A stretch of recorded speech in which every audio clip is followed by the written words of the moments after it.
Good day. Today we are going to discuss about sustainable energy for Bohol's energy demand with our proposed design and analysis of 140 megawatt integrated biomass gasification combined cycle power plant. So this is the flow of our discussion, and Mr. Marimon will introduce the overview of this topic and the power plant economics. Then I will be discussing also the Bohol's energy demand, components and equipment, and energy flow calculations of our power plant. Lastly, Ms. Lanoy will present the proposed project, location, area and buildings, power plant layout perspectives, as well as the environmental, health and safety, social and ethical concerns of integrated biomass gasification combined cycle power plant. Good day, sir. I'm Jerfel Marimon. My assigned topic is plant economics. Introduction. Bohol, an island province in the Philippines, faces growing energy demand, driven by its expanding population and economic development. The current electricity supply is largely dependent on imported fossil fuels, making the province vulnerable to price fluctuations and supply disruptions.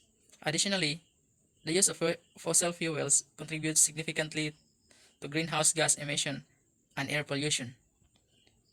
To address these challenges and ensure sustainable energy future for Bohol, the 140 megawatts integrated biomass gasification combined cycle or IGCC power plant with battery energy storage system or BESS is to be designed and analyzed. This project aims to offer an effective solution that aligns with the province's commitment and sustainable development and environmental stewardship. Biomass gasification combined cycle power plant.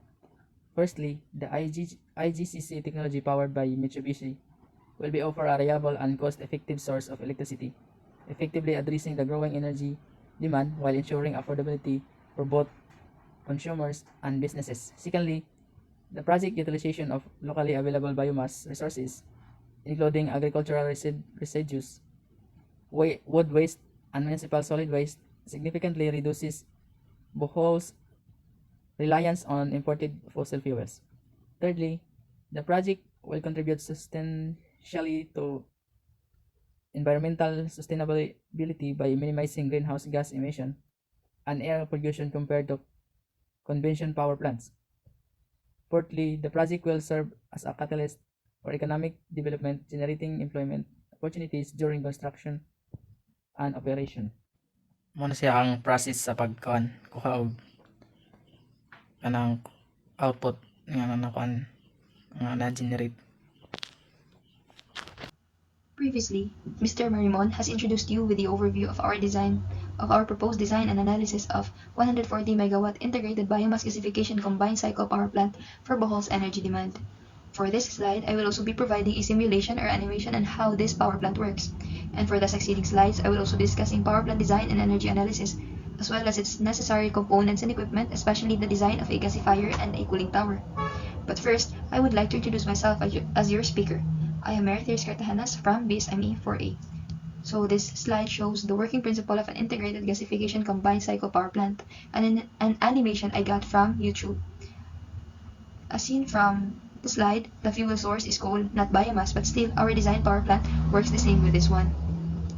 To start, the first step is the process of gasification, and biomass is fed into the gasifier where heat, oxygen, and pressure converts the coal into synthetic gas. This product gas is then cleaned and filtered to remove pollution, and the hot gas product is burned to gas turbine to produce electrical energy. Hot exhaust gas from the gas turbine is also recovered and used to boil water, creating steam for the steam turbine, which generates additional electricity. By using this combined cycle, a combined cycle power plant operates with greater efficiency and fewer emissions, specifically carbon emissions, thus producing more electrical power for a ton of biomass or biowaste feed than traditional combustion technology. So to recall, our fuel source is biomass, which includes landfill gas, which has a high methane content, a byproduct of the decomposition of organic wastes in landfill, municipal waste, wood waste, and crop or agricultural waste. And take note that coal cannot be considered as biomass since it is a fossil fuel, and a biomass is a more sustainable alternative to coal, and it contains stored chemical energy from the sun that is produced directly by plants through photosynthesis or by animals. Bohol's energy demand varies throughout the year. This figure shows the data for the monthly peak energy demands of Bohol in the year 2021, provided by the National Grid Corporation of the Philippines, and in the month of November it shows the maximum demand of 117 megawatt. Meeting the load. Again, the maximum demand in 2021 of Bohol province is 117 megawatt. By integrating Excel, the 2021 energy consumption is 559,692 megawatt hour, and the annual average load is 63.89 megawatts. For the reserve capacity, it is 21 megawatt, which is about 15 to 20% of the maximum demand, while the plant capacity is 140 megawatt, which is also calculated by adding the maximum demand and the reserve capacity. Thus, our plant load factor is 54.61%, and the plant use factor is 82.14%, which is calculated also based on the schedule of operation. So this is the schedule of operation, divide categories into three: the peak hours, mid-peak hours, and off-peak hours. And there's also an additional BESS or battery energy storage system with 10 units from Mitsubishi Heavy Industries. This will be integrated, having 2.8 megawatt capacity each unit. This will only operate when first the load is at low peak demand, or second, when the load exceeds the 140 megawatt capacity of the plant.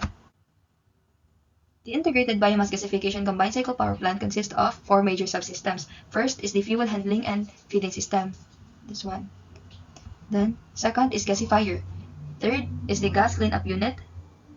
And fourth is the combined power system, which will undergo through two cycles, the Brayton and Rankine cycle with the battery energy storage system. So the gas turbine and steam turbine combined together and integrated together will give the combined cycle.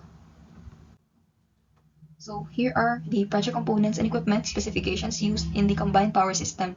These specifications are based on Mitsubishi Heavy Industries advanced technology. So first one is Brayton cycle.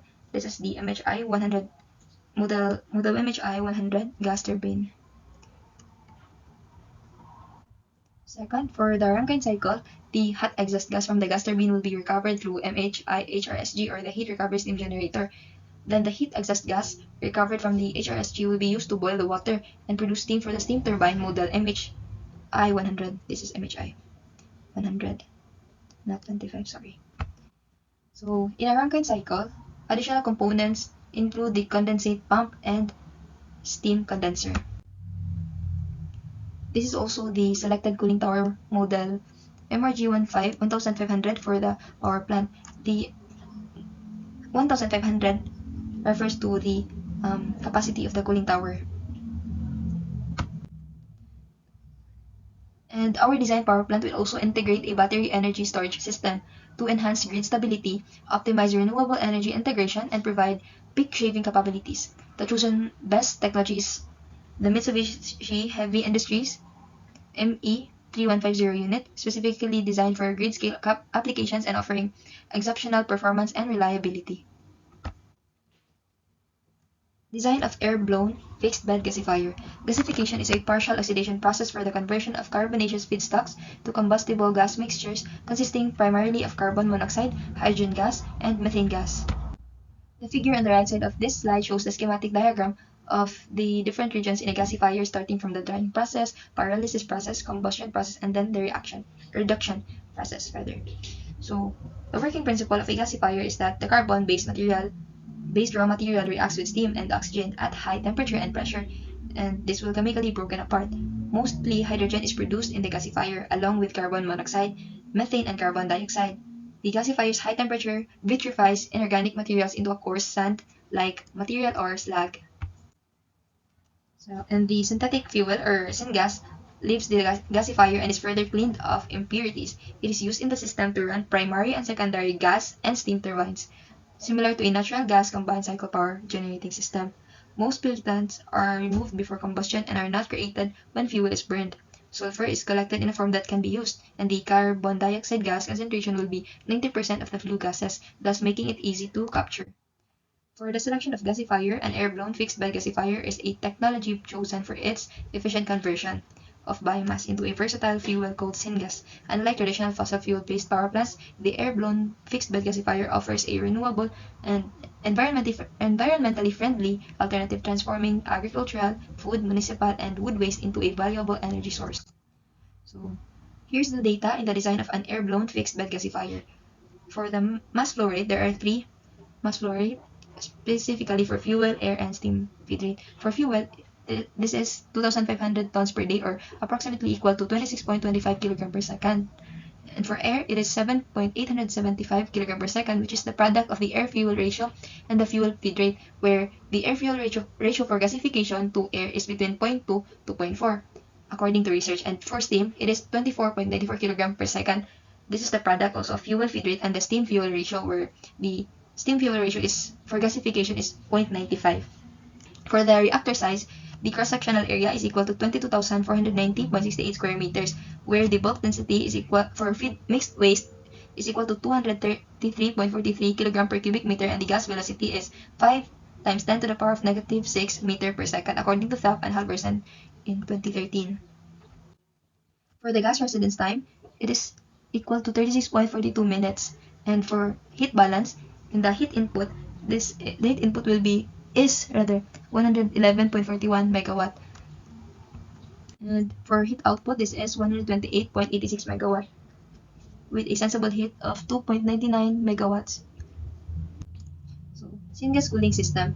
The hot syngas exiting the reactor needs to be cooled down to an acceptable temperature for downstream processing, typically around 350 degrees Celsius.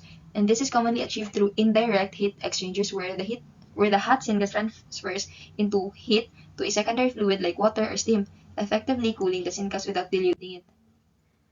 Again, so for the method of analysis, energy flow calculations, again there are two cycles for a combined cycle power plant, namely Brayton and Rankine cycle. For the Brayton cycle, which is the topping cycle, this is from the TS diagram. This is from process 5 to 9. This is Brayton cycle. So from 5 to 6, process 5 to 6 is isentropic compression in a compressor, and the entropy here is constant. For process 6 to 7, this is the constant pressure heat addition in a combustion chamber. So during heat addition, pressure is constant. And 7 to 8, during expansion in a turbine, the entropy is constant. And process 8 to 9, during heat rejection, the pressure is constant. And these low quality gases are exhausted to, instead of exhausting to the atmosphere, it will be recovered through the HRSG, rather, heat recovery steam generator. And then Rankine cycle will follow. So process 1 to 2, same lang gihapon, isentropic compression in a pump. And then process 2 to 3, constant pressure heat addition in a boiler. And process 3 to 4, isentropic expansion in a steam turbine. And for process 4 to 1, constant pressure during heat rejection in the condenser. So this, for Brayton cycle, this is the specification of the gas turbine, where its power output is 102.5 megawatt, and pressure ratio is 18.4:1, exhaust mass flow rate and exhaust mass temperature is at 0.8293 kilogram per second and 807.15 Kelvin rather. And on the right side, shown in table 2.5, is the air properties at 300 Kelvin. Then process 5 to 6, we can solve the temperature at 0.6 as well as the pressure at 0.6. For process 7 to 8, this is the temperature at 0.7. So in summary, these are the enthalpy at corresponding temperatures. This is based on table A17 of the book Thermodynamics and Engineering Approach, 8th edition by Sengel and Bowles. So assuming that the compressor efficiency is 82.5% and the turbine efficiency is 75%, we can arrive with these values of enthalpies. So in summary, for Brayton cycle, the heat addition is equal to 220.55 megawatts and the heat rejection is equal to 128.73 megawatts.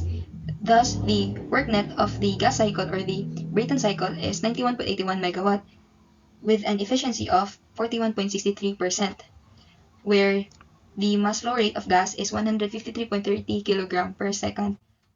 So for the Rankine cycle, this is also the specification of the steam turbine, where its power output is 47.5 megawatt, and then the inlet pressure and inlet temperature is at point 3 up to 17.5 MPa, up to 600 degrees Celsius, and then the condensing pressure is between 35 to 50 kPa. And these are the enthalpies at steam turbine and steam condenser. Also, this is the enthalpy at the condensate pump and steam turbine. Work of the steam turbine is 1110.5 kilojoule per kilogram. And then this is the pump work, 17.97 kilojoule per kilogram. And in summary, Rankine cycle, its heat addition is equal to 128.75 megawatt, and the heat rejection is 80.56 megawatt. Then the work net of the steam cycle is 48.19 megawatt, thus having the steam cycle efficiency of 37.43%, where its mass flow rate of steam is 44.12 kilogram per second. Therefore, the network output of the combined power plant is 140 megawatt. We just need to add up the work net of gas cycle and the steam cycle. So, therefore, our thermal efficiency of the combined cycle is 63.48%. So the design of mechanical draft type cooling tower, this one is the diagram provided for the cooling tower. And based on ASH rate 2021 data, the atmospheric conditions in Bohol are given in table 2.7. This is the dry bulb and wet bulb temperature. And on table 2.8, this is also the technical specifications of the cooling tower I have provided earlier in the previous slides. So design conditions with the assumed values for temperatures and percentage. So, design of a mechanical draft type cooling tower. Its cooling tower approach is 4 degrees Celsius. The cooling tower range is 10 degrees Celsius. And the cooling tower efficiency is approximately equal to 71.43%. For flow rates, the mass and volume flow rate of cooling water is this one, 1,924.6 kg per second and 6,987 cubic meter per hour. And the mass flow rate and volume flow rate of air is 400.04 kg per second and 358.44 cubic meter per second. While the mass flow rate and volume flow rate for the make-up water is 6 kg per second and 0.006023 cubic meter per second. Thus, the number of cooling tower can be calculated by the quotient, or by dividing the volume flow rate of the cooling water divided by the volume flow rate of the cooling tower of the given cooling tower nga itong giselect, which is 1,500 cubic meter per hour. Thus, the number of cooling tower is 5 units. So for the nominal load of sizing, it is equal to 2,049.67 tons of cooling required. And that is all about the design and energy analysis of our design combined cycle power plant. The next presenter is Ms. Lanoy, who will further discuss about the project location, area, and building perspectives of our power plant. Thank you. Good day. For choosing the project location, area, and building, there are things that we need to consider. In location, we consider in choosing the location, first is the abundance of agricultural residues, since it is a biomass gasification combined power plant, and also the advantage of geographical position for electricity distribution, as well as the water for power plants cooling and water intensive process. And in 140 megawatts proposed capacity, we came up of the 15.49 hectares within the barangay of Sanandigan of municipality of Obay by basing the different gasification power plant and compare and divide the capacity that we have. So, the suitability of Obay as a project site is further supported by the findings of the researcher Galang 2022 from the University of San Carlos. Their study entitled GIS-based site suitability analysis for biomass power plant in Bohol. And in Obay, one of this municipality is Obay. It says abundant in coconut, accounting for 38% of agricultural land and cultivating rice and about 32% of their agricultural area. And furthermore, the municipality of Obay was identified as the most suitable site for the plant development through the integration of GIS approach that allowed the analysis of the top rice and coconut areas in the province to determine the most suitable location and balance economic and environmental criteria within the biomass supply. The land chosen for the power plant installation, priced at at an estimated rate of around 1,000 Philippine pesos per square meter. It is deemed to cost-effective choice. The flat terrain of the area ensures stability based on the various machinery of the plant. The population of Sinandigan, a barangay municipality of Obay, was 2,683 according to the 2022 census. This represents a 3.28% of the total population of Obay and has a low population density. This minimizes the potential impact on nearby inhabitants in case of any unforeseen plant malfunction or hazard. And this is the soil map for the machine foundation. So as we can see, this is the part of Obay. In this part. And in Obay, it has three classification of soil. So these are clay foam, and sandy foam. And in this part, this is the part where the proposed power plant will build. And as we can see, it is stated in the legend that it is an Obay sandy loam. So it is suitable for the proposed project.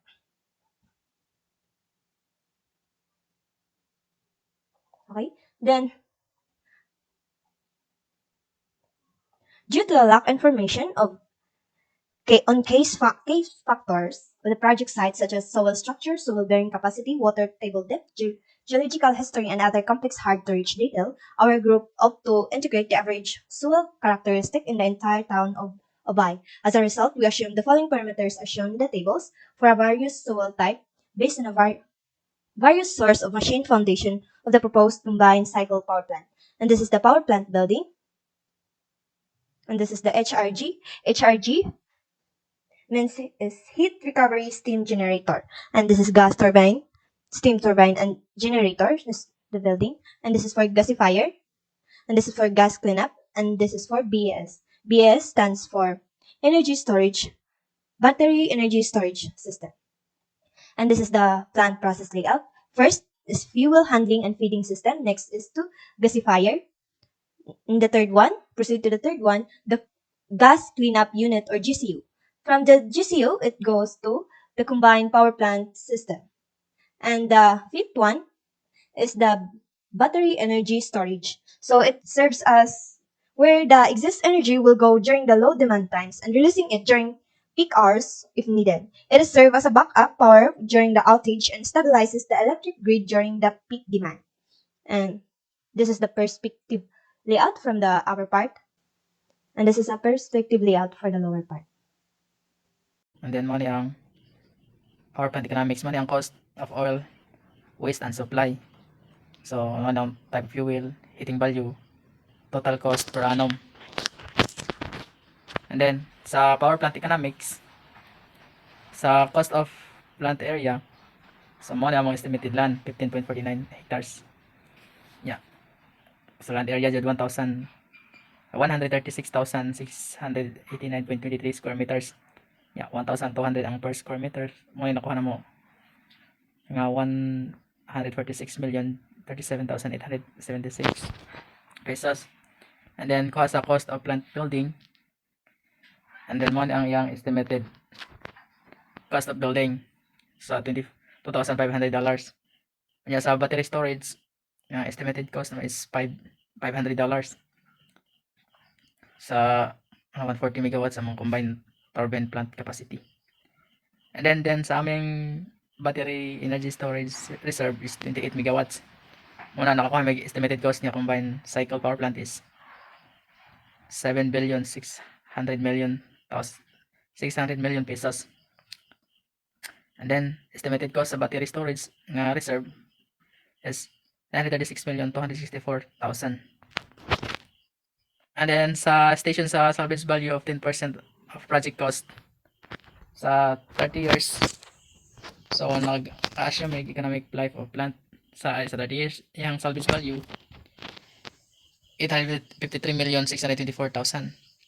Yeah, among cost of primary transmission line, so estimated ng mga 100 sa length niya nga 100 kilometers, ang unit cost 18 million. So sa total cost na is 1,800,000,000 pesos.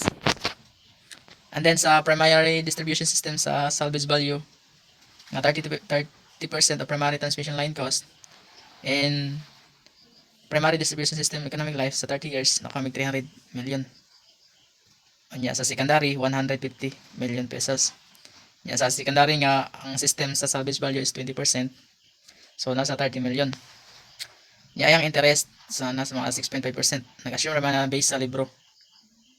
Mga taxes and insurance 5%. Yapis ka pa na sa libro. Management cost so mo yung mga lain nga gigastuan mga maintenance and repairs 5 million. Cost of franchise and publicity 8 million. Collecting revenue 850,000 pesos. And then ari sa fixed element mo na yung capital cost 421 million 800,000 pesos. So ang yung depreciation of plant mo na siya. And then mo na nakakuha tag mo na siya. Ari sa energy element aning total cost of labor cost sa 13,310,000 pesos. So dire ni siya sa cost of labor. Dire sa kanang manpower requirement. May ang total niya na 13,310,000. Nya ang energy element na iyang total is 16,336,000. Nya sa customer element so na total og 153,757,840 pesos. Nya ari sa investor profit capital nya 439,980,000. Nya ang profit element is 43,998,000. Nya ari sa summary mo siya mo ang total 1,111,429,70 pesos. So ari sa return on investment so area under load curve is 2,855,152,029 kilowatt per hour. Ang price per kilowatt hour is 13 pesos. Yang plant capacity niya is 140 megawatts. Yang plant efficiency is 63.48%. So ang total annual cost is 1,111,429.70 70 pesos. And then ang generated power per day is 115 megawatts. Income per day nasa 43,680,000. And then the annual income is 15 billion. Mo yung annual na income 15,943,200,000. Nyari sa return of investment 6.9%. And then that's all. In environmental health and safety, social and ethical impacts, if there are good benefits in biomass power plant, there are also bad effects. So, like for example, this carbon dioxide, the biomass power plant release, and it will go to trees and plants. But too much carbon dioxide that goes in the atmosphere will also be bad. So, here are the things that has an effects. So, it has an environmental concern, and to mitigate the environmental concern, first is to improve the monitoring and leak detection. Next is switching to renewable energy. Next is efficient use of energy. The fourth is carbon capture and storage, or CCS. This technology captures carbon dioxide produced from the use of fossil fuels in electricity generation and industrial process, preventing the carbon dioxide from entering the atmosphere. Fifth is the regulation and policies. Sixth is the community engagement. Next is the health safety concerns. So these are the health safety concerns. And for safety protocols in the power plant are designed to prevent accident and protect of the health and safety of worker. And here are the case safety protocol used in the power plant. First is the regulation, inspection, and maintenance. Second is training. Third is use of personal protective equipment, or PPE. Fourth is the fire safety. Fifth is the hazardous chemical handling. And sixth is emergency response plans. These protocols are crucial for ensuring the safety of power plant workers and the surrounding community. Next is the social ethical concern. So, addressing the social and ethical concern of power plants involve multifaceted approach. First is promote renewable energy. Next is the implement strict regulation. Third is invest in technology. Fourth is engage with communities. Fifth is ethical decision making. And sixth is education and training. By taking these steps, we can help to address the social and ethical concerns of a power plant and promote more sustainable and equitable energy system. And that's for all. Thank you.